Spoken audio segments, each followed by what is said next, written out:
Salut madame, c'est Liam Carrière et voici ma vidéo portant sur mes connaissances ainsi que ma compréhension sur l'articulation au niveau du coude. Donc d'abord, lorsqu'on parle d'une articulation, celui-ci se rapporte aux parties par lesquelles s'unissent deux ou plusieurs os voisins. Donc autrement dit, juste des os qui sont placés assez proches l'un de l'autre. Donc lorsqu'on parle d'une articulation au niveau du coude, on sait que c'est une articulation qui relie l'humérus, donc l'os du biceps, à l'ulna et le radius, qui sont essentiellement les deux os retrouvés au niveau de l'avant-bras. Et son nom anatomique spécifique est l'articulation huméro-ulnaire, et sachant que c'est une union permettant uniquement les mouvements de flexion et d'extension, on peut conclure que c'est une articulation trochléenne synoviale. Donc, en se référant à la position standard anatomique, voici ce que les mouvements y ont de l'air. Donc, essentiellement, la position est de même, là.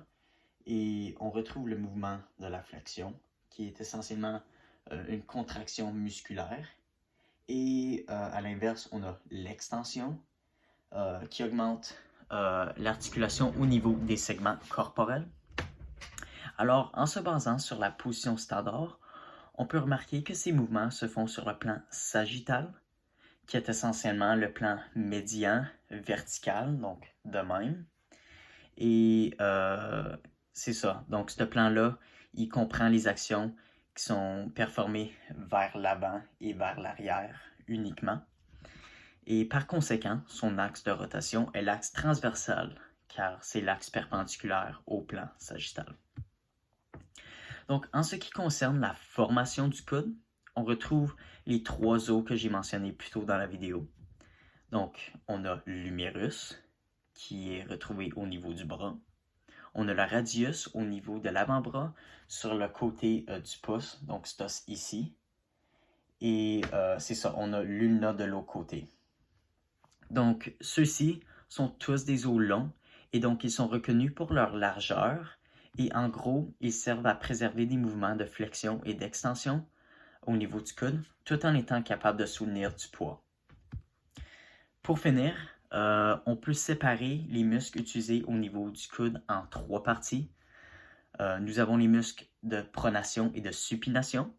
On a les muscles fléchisseurs, qui est pour la flexion, et les muscles extenseurs, qui est pour l'extension. Donc, d'abord, on a le rond pronateur qui est mi-hauteur du radius. Donc, je vais vous montrer là, mais il est environ comme ici. Et on a le long supinateur qui est retrouvé sur la face latérale du radius. Donc, il est assez proche, mais il est plus sur le côté latéral, donc le côté extérieur. On a la brachiale ou le brachial qui est la partie inférieure de l'humérus. Donc, c'est retrouvé environ ici, là. Et on a le brachioradial qui est elle aussi sur le bras de l'humérus, mais retrouvé sur le côté du radius. Donc c'est ce côté-là.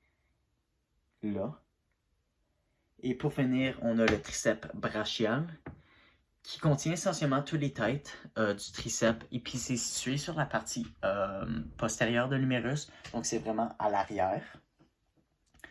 Et on peut aussi inclure le petit os appelé l'enconé, qui est situé directement en arrière du coude.